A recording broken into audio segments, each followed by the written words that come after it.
How do we get on this private airplane? Are we making good financial choices? Maybe they are. Maybe Right. they are. Maybe they're not. You'll never know from Instagram. Never know from Instagram. You'll or never Facebook. know.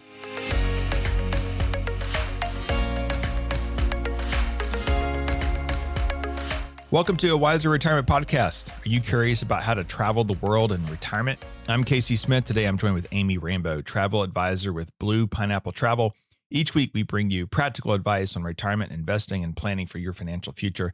Don't forget to subscribe to the podcast wherever you're listening. Let's get started. Hey, Amy. Hey, Casey. How's it going? Welcome back. Thank you. Thank you for having me back. It's good to be here. So Amy is our, unofficial Wiser travel guru. Mm-hmm. Put together a few trips for me and I think a couple of clients maybe. Yeah, definitely. So yeah, we've had some good travels. Everybody seems pretty happy. Oh yeah. I do like telling the story though about take my family going to the Caribbean this summer. And I told you, just book me a place in the Caribbean. Tell me where I'm going. And you said Dominican Republic. And like 3 weeks later, I was thinking about, I'll get this trip coming up. And I Google mapped where is Dominican Republic. And I realized it was in Haiti. Well, they're separate countries. I don't know. They don't I don't know. The caddy same. at the golf course kept telling me, yeah, these people from Haiti just come right on over. And I said, what do you do? And he's like, well, the governor is trying to send them all back. And I was like, oh, well, it sounds like all the countries are doing that these days. It's always an experience traveling internationally. Right. But you made it. You survived. It was a good trip. You survived. It was a good trip. But yeah, thanks for doing that. Yeah, no problem. And yeah, it was very nice. You just had to stay. You have to stay inside your space. They give you a space. They make some pretty nice spaces for you to stay in. So it was like, you went through security, and then you went through another security. They went to another security, and they never stopped us. Yeah, but I noticed them stop others, so they're definitely profiling. Well, maybe. But I mean, I don't live there, not my country. So I was just a guest. You're just a guest for a little while. You just get to go and be in a nice, lovely resort area, relax a little bit, and then leave. And then you don't have to worry about what their problems the are. trash long all over term. the highway. Exactly. I think about those things. Yeah. That bothers me. But. All right. So, retirement is a great time to travel. I think it's a little cliche, although I haven't had too many families say we didn't want to travel. Our airline pilots are a little different. A lot of them just want to stay home. They've already traveled, but the wives want to go somewhere. So that's always a little different. But, it's a great time to travel automatically just because there should have been a shift in your time. Right. Yeah. I would think that's the biggest benefit of traveling in retirement is the time aspect, that you have the time to give to longer trips, maybe more complicated trips, going and staying in a place for a lot longer than you could when you have a job that's needing your attention and maybe some, if you're not your own boss, then, you have a boss telling you how many travel days you can have, how much time off you can have. Right. So yeah, it's we had a client do that. The biggest Lake Como. She went to Lake Como. I think it was for maybe 3 months. Maybe I have to go back and look at that. But or ask her next time I see her. But yeah, she just rented an Airbnb and she just immersed herself as a local. Absolutely. In some little town near Lake Como and you can't do that if you've got. No, definitely not. No, when you're kind of you're in the trenches of it, raising the kids, there's very few families that are going to take their kids and travel the world or could do that. And some of them do, but very few people are going to do that. I mean, if you're looking to have an excuse to travel, we found a study that shows that new environments stimulate the brain.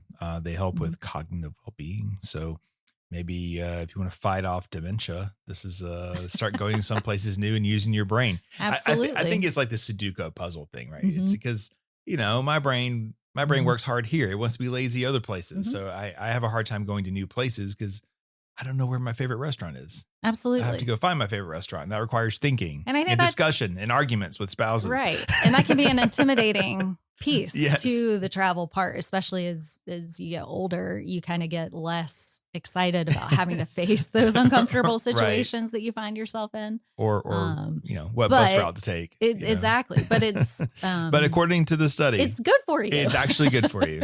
It's a good way to stay nimble and flexible and keep that brain health, that emotional health, to kind of, and rather than retiring and getting stuck in your ways, that adding some travel to the retirement plan can keep you. And you should young. be in the majority. I mean, 37% of all travelers were seniors, age 60 plus. Mm-hmm. That's not quite a majority, but it's a good chunk It's a of people. chunk. Yeah, it's definitely a chunk. So this 37% should be your age if you're waiting to travel. 70% of U.S. adults 50 plus are planning trips. 59% of retirees or soon to be retirees say travel is the activity they most want to pursue in retirement. Those are all things that I would say that our planners here would say. Mm-hmm. We see the advertisements of plan for your retirement, and they have some guy playing golf with his buddies, and they have somebody sailing, holding hands, and it's one of those stereotypical. Here's what you do. I know. We don't see that. Yeah. I don't have. I out of 420 clients right now, I don't think we have anybody that's at the golf course every single day. Mm-hmm. I don't think we do have. Well, we have Caribbean Kate, our marketing director, who lives in her boat in the Caribbean. Nice. So she's was semi-retired. We just brought her on full time now, so she doesn't count anymore. Kate just works remote on a boat. That's really so fun. I can't count her anymore. That's my fault, probably. But yeah. So most people though, they all say they want to travel, and we typically have travel budgets, and we'll get into this here in a minute, but.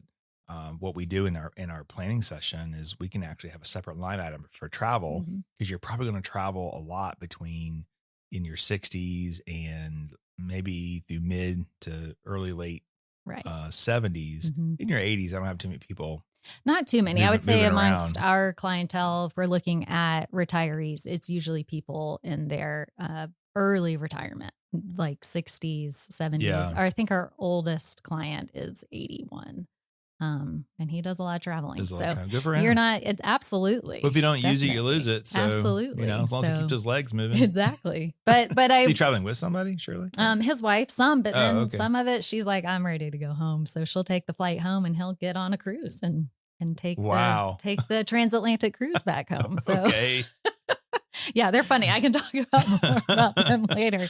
But I would say, and especially for some of the trips that people are saving for their retirement, it is something you probably want to budget in at the early years, because some of them do require more mobility. You want to be able to enjoy it more. So you want to enjoy it when you have a lot more of your health, your stamina, your excitement about being retired, and kind of get said with the brain function and things like that. To be able to really enjoy it, you want to have a lot of energy for it. So I think that's if I could sum up our Monday planning meetings, it's not our planning, but we're looking at all the plans that we're building for the week, and our advisors will tell me like, well, this family has got to get their act together. They got to start saving more, blah, blah, blah. So it's either that kind of conversation. They don't say get their act together. No one talks like that. But the other side is they have more than what they need, but they're not doing anything. So I find myself a lot of times going to meetings saying, you guys need to get out and do something. And we had a family recently that said, we're doing it. We're going places. Well, a couple of years they weren't going places. Yeah, I could see it being hard to kind of go from that you're saving to now we're going to spend. Yeah. But you only spend for maybe 10, 15 years, and then it slows back down. So then you pull back a little bit. Yeah. I just don't want anybody getting to age 80 and looking back going, I wish I had done Exactly. this. It's got to be a balance between you're using that money. And I would say for traveling early, you probably have at that point in your stage, your kids have kids that then you could bring along with you. So you can do a lot more multi-generation, because those kids haven't quite left the nest yet. Right. Like the grandkids are still, they're at a good age. Maybe they're teenagers, maybe they're right out of college. They can travel with you, and they're not yet starting their families. And so you haven't quite hit them at the baby stage. It's sort of like you can catch your family at a good time. Right. Where your kids might have a little bit of flexibility in travel and they've got older kids that you can take along with you. So we see a lot of retirees traveling either just with their spouses or with a sibling or friend groups. But then also there's a lot of multi-generational travel. And a lot of the retirees are the ones spearheading that. They're like, here's where we're going to take the family this year. And they're budgeting that. And as part of their travels, where's the whole family going to go? Right. I see that with people who don't travel, like maybe internationally a whole lot. They don't desire to, but they'll take 2 weeks out of a year and they bring all 20 family members. It's expensive, but it's building legacy. So they're going to their favorite beach destination or mountain destination. They're just going to camp out for 2 weeks and definitely just build memories. So that's another way to do it as well. Obviously, I mean, there's obviously some key challenges and obstacles when it comes to travel. You can have financial constraints. Obviously, travel's expensive. We were just talking before we started this podcast. You know, I know families that go to the Caribbean 3-4 times a year. I know what I make. Right. And I'm like, I don't understand how people do this 3 or 4 times a year. Now, I have an entourage, so that's part of the problem. I got to chop my entourage a little bit, maybe. And it could be the type, maybe they're prioritizing different things within the travel. So there's, there's a wide range of different types of trips that you can do. And some can be very, very budget friendly where you're maximizing all the points and the things and I don't know. Doing I don't think there's anything saving. Budget friendly in the Caribbean. But if it's cheap in the Caribbean, when you show up, they're going to suck it out of you in tips. That's what I learned. Or $20 at a time. Your overall experience is going to be a little bit different. Right. It's going to be a slightly different area with maybe the food quality is not quite as good or something. But all that to say, there's a wide range of different ways that you can travel. And so budgeting is a big part of it. And I think a lot of people might place different priorities on the type of travel. So I know some clients who want to do a lot of trips within a year, kind of like your friends going to the Caribbean. So they might not do maybe as long of a trip, or the resort might be more of like a 3-star or 4-star versus the one trip that has the 5-star, but they're going to go like 4 or 5 times throughout the year. No, they do 5 times first class the entire time. I think they're doing very well then. I think sometimes people just don't save anything. They just think the paychecks don't keep coming. So that I'm in a position where for me, I have my own family, but then I'm responsible for feeding everybody who works in this office, right? So I just think differently about things. Could be something about when you look on Instagram and you see people doing things. You never quite know the background of their financial health. How do we get on this private airplane? Are we making good financial choices? Maybe they are. Maybe they are. Maybe they're not. You'll never know from Instagram. Never know from Instagram. You'll or never Facebook. know That's if they are not saving enough for retirement. But yeah, I would say definitely some practical concerns. I will say I've never used a travel agent until I started using you. So we would just kind of pick a place and we just kind of go, and the cost, you kind of know what the airfare is, you kind of know what the hotel is. Food's food, right? Not always. And so you come home and say, oh my gosh, we spent so much. Where at least with you tell me this is what everything's going to cost. If it's all inclusive, then obviously that's part of that. So that helps. I mean, we're planning a trip now for our family for Christmas, and I have an idea of what that outlay is going to be. Meals aren't not included, so I have got to eat that. But it helps understanding what your ballpark costs are going to be when you have a travel agent who can build all that out for you. And I think probably my favorite part is probably the transfers, because in the past we just walk down outside the hotel and go, I think it's this way. Right. We start walking, and now you have people meet you and drive you to wherever you got to go, which is probably safer in this environment. And it probably saves a few spousal arguments about which direction we should be going in. Absolutely. So, I would say it's marriage saving, and it's time saving, for sure, and it's safer, I guess. I would say too, what's confusing to me sometimes is like the exchange? Because some of these Mhm. places will take dollars and some Mhm. people just want local currency. Right, right. I would say definitely Mexico, the Caribbean, especially destinations where their currency maybe not it's maybe not as strong. There's usually Yeah. more flexibility on whether or not they're going to take the U.S. dollar. If the dollar is a lot stronger against their currency, um, and then exchange rates fluctuate all the time. So Yeah. we definitely have had that, and it's How do you um, recommend getting local currency? At the airport, I noticed there was like a 20%. So we recommend in most destinations. So definitely Europe, like if you're in Australia, the UK, or Hmm. something like that. D- Even places like a Costa Rica or something. We would recommend using the ATM once you arrive. Oh, So that's you cheaper to use the ATM. It is. Usually you get a slightly better exchange rate. And if Mm. it's a good and a safe place to do it, even not even in the airport when you arrive, but even in the city center, Mm. that's usually when you're going to get the best exchange rate. So not So using not the even like currency your local bank before exchange, you leave? not even sometimes that. And Mm. then the convenience factor. So if you just don't have time to go to your local bank to Right. then Right. depending on the currency, they may or may not be able to give it to you right away. So they might say, well, here's, come back and we'll give you XYZ. Right. So if you don't really have time for that, it's usually if you need just a little bit to maybe tip a driver, Yeah. use the exchange at Mm. at the airport or an ATM at the Yeah. airport and pull the local currency. But if you can, and it's a good area to do it in, go to a city center and a bank that's in the country and pull. Okay. And then if you're there and you get the option to pay for something in local currency or USD, this happens a lot in Hmm. Europe.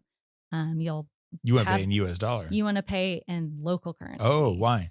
because then your bank is sort of the one setting the price, and usually it's a little bit Oh, better. I mean, of course, maybe not okay. always, but usually it's a little bit better to let your Hmm. bank or your credit card company make that exchange rate versus what was happening in the moment. Yeah. Um, Okay. on their end. So, and again, that's the range of cost difference, and that's not going to be massive. If you were to have the exchange happen right in the moment or when it Yeah. like hits your bank or something, it's not going to be massive, but it could be a little bit of a way to make it come out a little bit better on your side because the exchange Mhm. rates it is I difficult. know that credit in my credit union, they charge a fee every time you buy something foreign. It's a foreign exchange fee every Hmm. transaction. So Hmm. probably using like an American Express card, I'm guessing, is much Absolutely. better than. Absolutely. So I know people can be mixed on like credit cards and things like that. But I would say Mhm. in travel, if you have all you have is like a debit card or something, it's going to charge you international fees every Yeah. single time you use it. Either go to your bank or credit union and say, what version of your card can I You're get that's right. not going to have those? Right. Or just pull out one time, open up a card that's not going to have those. There are lots of them Yeah. on the market that aren't going to have those international transaction fees. And if you're going to go on an international trip where you're paying for food, you're getting a cup of Right. coffee, and most countries these days Hmm. are using a lot of cards now, Hmm. especially post COVID. There's still some that are very Cash. cash based, but again, Right. this is a destination specific Right. conversation. But I would say if you're going to a destination that is become very card heavy, such as a European country or the UK, Right. you're going to definitely want one that doesn't have those transaction fees. That makes sense. And then, getting in touch with your bank about pulling from an ATM. Do you have a certain like daily withdrawal limit? Hmm. What is going to be the fee on that? Are there certain banks that they partner with internationally that wouldn't charge you as much of a fee? Hmm. Those kinds of things are good to look into before you go. Okay. Before we jump back into the episode, do you know if you are ready to take off and launch into retirement? Get your pre-retirement checklist, a free guide from Wiser Wealth Management. From cash flow to Social Security, we've got your countdown covered. Go to wiserinvestor.com/guides to download your free guide today. Now let's get back to the episode. Let's talk about health concerns for a minute. Mhm. So, What if you got sick overseas? Are Mhm. there Yeah. plans or how does this work? 100% your best friend is travel insurance. Because even if you have great insurance here, Mhm. it can help cover things that maybe your insurance company, skeezes out on because Because it's that's what they love overseas. to do. Right. That's just what Right, they love to do exactly. anyway. But I would say travel insurance is your best friend for any sort of health delay, anything like that. It's just going to give you that extra level of coverage. Do people ever do the Um, med vac plans? I think it's and like some of them have. So, $300 or yep, something like a that. lot And of they'll come get you out of anywhere and take you yeah, home. that's what a lot of the travel insurance plans have. They Oh, okay. have up to a certain amount of money for international, medevac, I guess. So you just call Yeah. it like transporting you from a place that maybe doesn't have the best hospital to a place that would. Mhm. So absolutely, if you're going on a safari, most safari companies actually require you to have travel insurance Mm. for that a specific reason. If something happened to you in the bush, you would have the Yeah. funds to be able to Have get a reimbursed to meet a raging lion or get something. yourself back out. But I mean, we had it wasn't my personal client, but on our team, they just started their trip to Italy last week, and the wife broke her foot on their very first day. Oh I no. don't know the exact circumstances where she was walking, what happened, By but kicking her husband. she broke her exactly. But her foot broke, and she had to hole up in the hotel a little bit. They did not have travel insurance, and so she got Mhm. hit with a €500 bill for a doctor to come to the hotel to Mm. visit her. Luckily, it was a hotel that did great. They'd never felt like they didn't have good care, Yeah. but they're going to have to pick up the tab Sure. on that. So most places you're going to be able to have people who are going to help you get you to Yeah. good care. There are very few places in the world I would say you would need to be nervous about health if you're going, and Mm. just know that like you're going to those Right. places. Like, Take the risk. you're going to a remote place if you're going on a safari and it's going to be a 2-day drive Right. or helicopter ride or something to get you to a city center. But if you're I going, think the scary part is just not speaking the language and having the language barrier. But Mhm. there's Mhm. technology in our phones now that certainly helps with that. Oh my goodness. Yeah. Yeah. I Mhm. think what I saw was they would just jet you out and bring you back Mhm. to the States. Mhm. I think that's part of a ND VIP plan. Something like Mhm. that is add on to that service. Mhm. Definitely. And if you have something like a condition, or we had a client who was in Scotland and had forgotten some of his medication, but they were able Oh, to get a prescription. I mean, it was a headache, and yeah. took a good part of their day and trying to communicate of like, which pharmacy do we go to pick this up? But they got it. Yeah. He was able to get it and continue on the trip and things. Um, so I would say, there are all kinds of things that can happen Sure. while you travel, and your health is definitely part of that. But there are some good things that you can put undergird your experience to kind of help you along the way. Let's talk about logistics and practical concerns. So Mhm. things like senior friendly transportation. Mhm. Because you're talking with someone who I remember I took my grandparents to Paris. Mhm. When my grandmother was alive, that she's always wanted to go. I was speaking at a conference in a nearby country and decided, okay, well, I'll fly them from Atlanta to there. We'll meet up with them, and Mhm. it was a nice trip. But she was probably in her late 70s at that point, Mhm. and she was walking her neighborhood to get ready to go to Paris. Aw.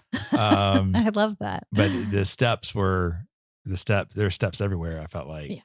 Mhm. so it was slow going, but it was good memories. How do you plan for that as a travel agent helping someone? Yeah, I mean, I think your grandmother did probably about all that she could do, was just to walk and prep Right. herself to do it. But I would say connecting you with partners, and maybe it's a tour group. So maybe you want to go with a guided group where Yeah. you're going to have a tour director and porters who are going to be along with you, so you're not carrying your bags around from destination to destination. Maybe they're picking it up off the bus and taking it to your hotel room. Those kinds of things. Anything about that? Yeah. Yeah. So definitely being able to look and research different types of trips that might offer more what we call like white glove service, where it's you're doing less of the heavy lifting, and even considering your destination of, I mean, if you want to see Paris, you want to see Paris, and there's just going to be steps and cobblestone streets, and because it's an old city. But if you, like we had a couple clients who are planning their trip to Africa and they really want to do a safari, and the dad's a little bit older.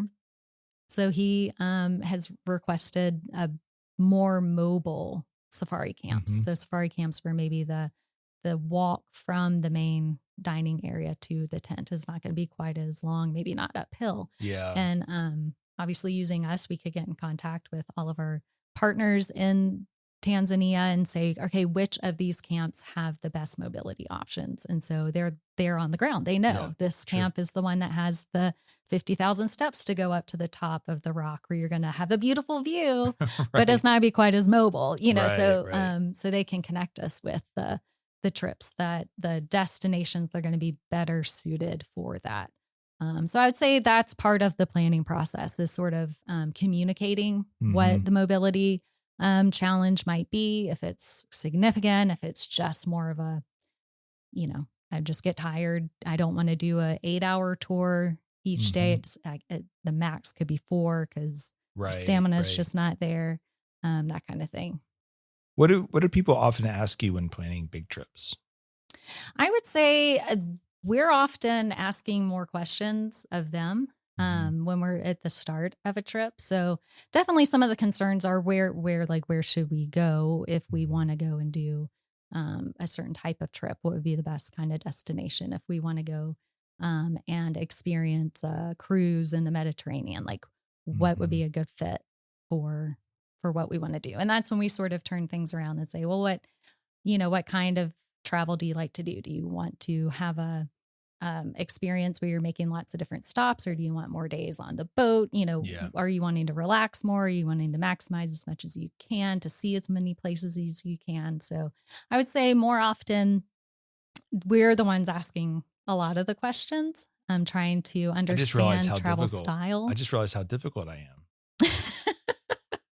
Because I want to relax and my wife wants to travel and see things. Okay, so that's pacing is a big issue. I run 100 miles an hour here. I don't want to go 100 miles an hour somewhere else. And so that's part of I would say, especially if we're talking and focusing mostly on retirement travel, that could be a conversation to have if your main travel companion is going to be. Maybe if I ever retire, probably won't, but if I ever retire. If you ever did. Then if I ever were to do that, then perhaps I would still want to be at a good pace in that sense. Yeah, sure. Well, or you might have a conversation with you and Angela, like, all right, so this year, where do we want to go? So we had a couple who live in California who retired, and they said, you know what, we have X amount of money each year. We've talked to our financial advisor. This is how much money we want to spend each year for the next 5 years. Here's some of the things we want to do. And so they've decided on 2 trips a year. And so they've been to Mexico and they're about to go to Japan on tomorrow, actually. Yeah. And so I would say for them, I don't know exactly the conversation they had between the two of them before they called us. But if I could go back and advise them, I would say, as you were sitting down, looking at those 5 years, looking each year, which 2 are we going to do each year? Maybe sit down and have the conversation about have we noticed over our long marriage, our travel styles, which one of us likes to go, which one of us wants to relax. So maybe we're planning one trip a year that's more of a relax, go get on the river cruise where we're not having to pack up 5 times over the next 2 weeks. And we can just sort of relax more, but still see some stuff. Or do we want to go and do that beautiful trip to Japan where we're going to go see I think you should start a whole new business, and you should have travel companions. So if she wants to go places, I could say she wants to go here. Let's find the right companion for her, the right personality, and off they go, and they can come back and send pictures. I mean, we have a group of women who love to travel together. I don't know the full story of you have to put why the husbands never seem to be. Oh, I know why. I see that all the time. I see that all the time. Let them stay home. But for sure. And Yeah. well, and for, say you get to retirement and you didn't want to be single, but you are maybe with divorce, or maybe you're widowed and, you thought you were going to be traveling with this companion that you had, and it turns out you didn't. I would say there are some great tour groups that really specialize in that. Yeah, you just sign up as an individual and off drawing you go. people who are like-minded together. I would Probably say my grandmother anxiety. did that. Really? She did. And she did a few tours, and she ended up making friends with a lady who lived. It's like the first day of school. Probably a little anxiety. Exactly. You're like a little bit nervous, but then you're like, oh, wait. These people are fine. These people are fun. Like, obviously we enjoy some of the same stuff because we both signed up for this tour. Right. So there's something there that's aligned. Right. Yeah. And she ended up having a really fun travel friend who they did a couple more tours after that together. And I think it gave her a lot of confidence to go to the places that she really wanted to go to, knowing that on that same tour and that same group was going to be somebody familiar. So, that's cool. What destinations are most popular right now, or over the last year? Over the last year, Italy is very popular. I know, everybody I know is going to Italy. I would say it's beautiful. There's a lot that's a lot of variety of things that you can do, and then of course the historic, and then the food. The food's amazing, and the people are great. Exactly, a lot of spaghetti, but not Casey. I know. I'm the worst traveler. Spaghetti, like you've never had spaghetti. It's just, okay. It's good. You say so. So Italy's a big one. I would say Hawaii's always very popular. Oh yeah, I can see that. Japan, we actually had quite a number of trips to Japan. What's the draw in Japan? Going to Tokyo? Tokyo, Kyoto. Even the bullet train. Bullet trains. That'd be cool. I just think the uniqueness and the quirkiness of the culture of there's just some with the anime and the anime, really just people interesting. Like, I don't know if it's just part of the whole thing. I've been to Tokyo, and I'll say that the bullet train is pretty cool. I did do that. And then of course some of the countryside, I didn't appreciate beautiful. The food. I was hunting down Pizza Huts and McDonald's. Okay. Well, some people want to go for the especially the very interesting. I'm not a very sushi and. Yeah, I'm not a very adventurous eater. Okay. You see why she doesn't want to travel with me now? Yeah. I'm picking up on this now. Yes, no. I know, right? But yeah, Japan's been very popular. The Caribbean's always popular. We've had quite a number of people doing, like your friend who lives on the Catamaran. But we've had several friend groups get together, a couple friends who want to go and do a catamaran ride around like the BVI, British Virgin Islands. So getting a group of friends together and having like a week where you have the chef, pirate week, the captain, exactly, and you just sort of sail around. That's been pretty popular. Maine is actually quite popular. Everybody should go to Maine. Yeah, I worked there for a while. Yeah. Everybody should go to Acadia National Park. Beautiful place. Beautiful. Out west, Jackson Hole. Yellowstone, a few times. Very popular. That's really pretty out there. So ski trips are very popular. Japan has great skiing, so that's also a draw. Yeah. I've been reading that it's cheaper to go to Europe to ski than it is in the Park City and it can Vail. Be. Yeah, it can be just with the lift ticket prices and accommodations and things. It can be cheaper. Yeah. So I guess give me some tips on maximizing comfort. So you sort of alluded to this earlier with the transfer. So the driver meets you at the airport. I would say anything you can do that is makes the connective tissue parts easier. So you arrive at the airport. We can even arrange like VIP greet services where somebody meets you at the gate and they escort you through customs. So depending on the destination, that might be really helpful if you're not having to they may take you to a lounge and somebody else grabs your passport and goes and makes sure the officials stamp it off and things like that. And so you're not really having to be bothered waiting in the line. Interesting. Very nice services. I didn't know that was a thing. Charles de Gaulle, Air France actually is a very nice service because Charles de Gaulle is a terrible airport. It is. Yeah. Been stuck there before. Yeah. There's a service where they can meet you at a gate and you get escorted to your next gate and whatever labyrinth Charles de Gaulle sends you through to get there. Yeah. You don't have to worry about that. Okay. So, and all of this comes at a price. Sure. Right. Absolutely. So, But usually in retirement, that's when you sort of have more budget to give to these things. So maybe you're not taking as many trips. Maybe you're not taking as long of trips or as complicated, but you're wanting to build into them those touch points that just make it a little bit more relaxing of experience. So having a driver meet you, having a meet and greet at the airport, getting taken to your hotel. So instead of staying maybe at an Airbnb where you have to then you're on figure your own for out everything. where the lockbox code is thing, like you just show up and how to get food. You're greeted with your welcome drink and somebody else takes your bag to the room and you walk in and there's your bag already up there and you didn't have to schlep it up there. When we live in Atlanta, so obviously international travel is going to be on Delta most likely. You can bargain shop and you can probably find, American, or I don't see much deals at United, but American will have deals. You had to go through Miami or up through New York. But I tell our clients all the time, you've got to spend the premium on the bigger seat. And that's another one. You don't need to be sitting in the back of economy for 12 hours. Like this doesn't make sense. And we like to tell people to mix and match their seats. So if you're going to have an overnight, that's when you want to have the lie flat. So whatever it's going to cost to get that lie flat seat for the overnight journey. And then when you're coming back, so again, this is important. This is very Europe centric. So you're going over and it's overnight and you want to be able to arrive somewhat refreshed. So pay the money and get the lie flat. But then coming back, you want to stay awake. Actually, you want to follow the sun over.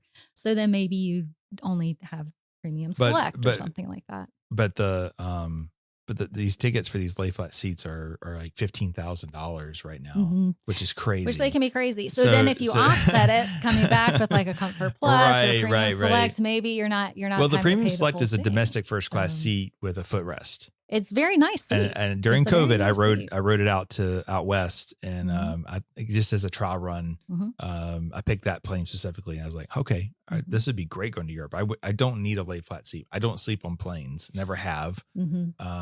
So I think that it's a good value, and it's $5,000 instead of $15,000. Sure. Or at least right now. I would say, we're doing a trip over Christmas, and I actually found it to be a lot cheaper. It was like $5,000 for two, as opposed. And going over, the flights are they're usually about an hour shorter than coming back. So that's the thing. I would say if you're doing anything over 7 or 8, so if you are flying to Asia, if you're flying to Africa, if you can, you probably want that lie flat. Just because as you start to get into the 8, 9, 10, 12, 13 hours, you want to have. You don't know who your neighbors are back there. That gives me anxiety. Yeah, exactly. I'm sure they're all very nice people, but I've actually sat in the back many times when I was an airline pilot, obviously, and those were the seats that were standby seats. Well, and that's something too with retirement travel where you have a lot more flexibility. Maybe you plan out at the beginning of the year or looking ahead if we're in late 25, maybe you're looking out to late 26, early 27. So then you can start putting trackers and find out, okay, when is Delta going to do some sort of price drop on a certain leg of or certain days. If you can be flexible with your days, absolutely. That $15,000 lay flat seat could easily fall all the way down to 5, or maybe probably not 3 anymore, but in the 5 range. And if you want to kind of build your trip based on that, then you can, especially in retirement, you have that flexibility of time to say, I'm not locked into this certain time period. Unless a grandkid's getting married or something like, sort of like, here's my year-long calendar. Let me wait until that price drops because I know I want that lie flat. The only exception to that would be if you're wanting something like an African safari that does need to be booked out like a year in advance. Right. Depending on the destination. But if you just want to go to like Paris and London or something. And look for deals. Yeah. And especially in retirement, you have the time flexibility to do that. Absolutely. I'll touch on this as we wrap up. When it comes to planning for travel, what we do typically is our planners are going to take what your travel budget is. We're going to add that to our wants. And let's say it's $20,000 a year. Mhm. you can actually, in planning, you can actually add that 20,000 a year for like a 10-year spurt or 15-year spurt. It doesn't really change your overall retirement income too much. It'll drop just a little bit because you have to accommodate that 20,000. But it's much different than saying this is a max you can live on until age 95, and here you are at 60 trying to plan this out. And so that's how we work travel into people's budgets. We've done some plans recently, had $50,000 a year for 10 years. Nice. So it just depends on obviously your overall financial situation, but this is why you want to try to be debt free by the time you retire. This is why you want your house paid off. This is why you don't have car notes. You don't have any of this stuff. So when you get there, you have opportunities to do things like this, and you can do it with great flexibility with your time, but you also have the resources to be able to pull it off. For the first time in your life, you'll have the time and the money. Exactly. Right. Exactly. So how that has typically and we inflate the travel by 2.5% per year. Nice. That's kind of the standard inflation. Travel. Actually, we did a podcast recently on inflation. I think travel goes up, or at least airfare has gone up by 1.8% per year for 20 years. So it's actually below the trend line. Nice. Now, if you go when everybody else is going. Well, that's another thing I was about to say. Another plus of retirement is that you can lean into what we call shoulder season, which is so the most expensive times to go. I'm sorry, Casey, are Christmas. I know. That's the only time everyone has off. And the holidays, because that's when everybody has off. And the destinations know that. The tourism industry is not, is definitely knows that. And so if you're looking to go to like the Caribbean, for example, not quite as much in Europe. I feel like it's price gouging. There are some resorts. Europe? No, not in Europe. Europe, it will go up some, but it's not quite as massive. Yeah. But there've been some years looking at like Caribbean resorts where it's just, if you went the second week of December versus the last week in December, it's just 3 or 4 or 5 times as much. And I've never been on a cruise, but when I think about a cruise, I think about it over Christmas break, and they show you all the departure dates, and they show you the price, and it's the same ship. And like, oh my gosh, this one here is $1,500 per person starting in February, right? But or January 1 or whatever, and then the one prior is like 5 times that.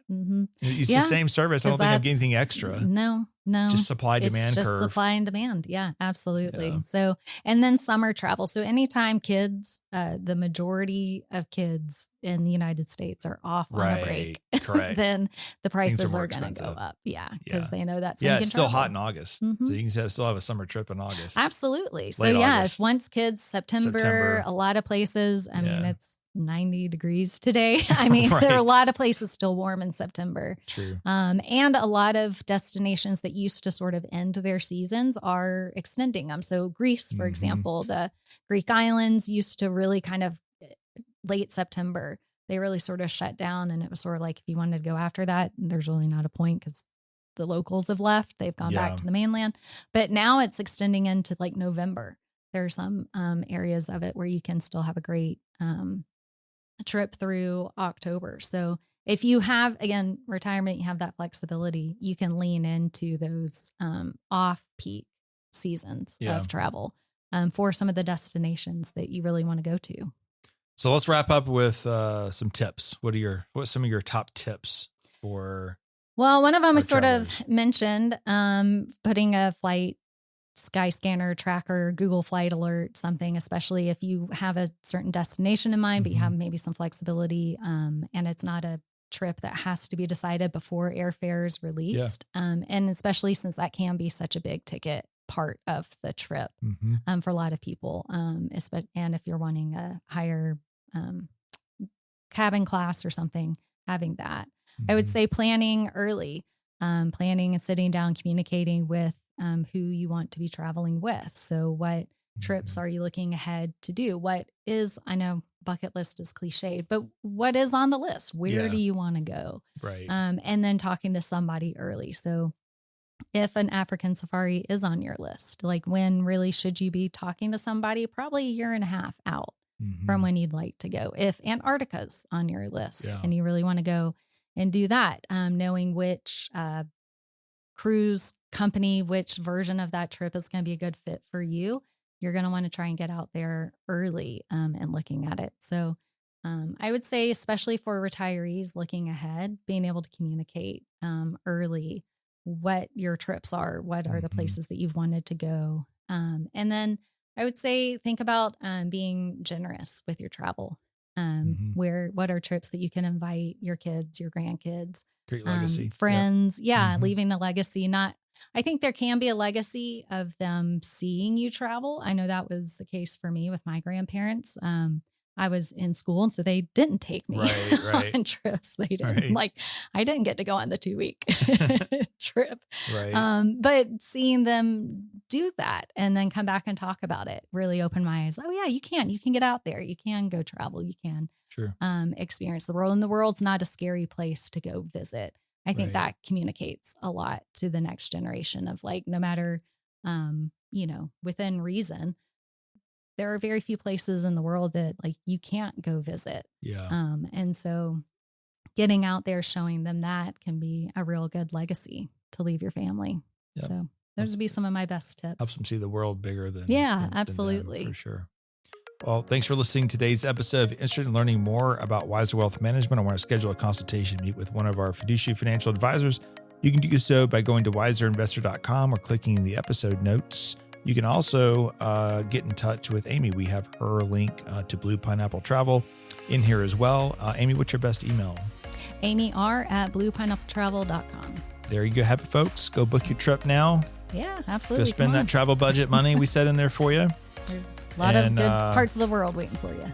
Thanks for listening. We'll see you guys next time. Thanks for listening to a Wiser Retirement podcast. We hope you enjoyed today's episode. Make sure to subscribe wherever you're listening. That way you don't miss any new episodes. We'd also appreciate if you could leave a rating and review.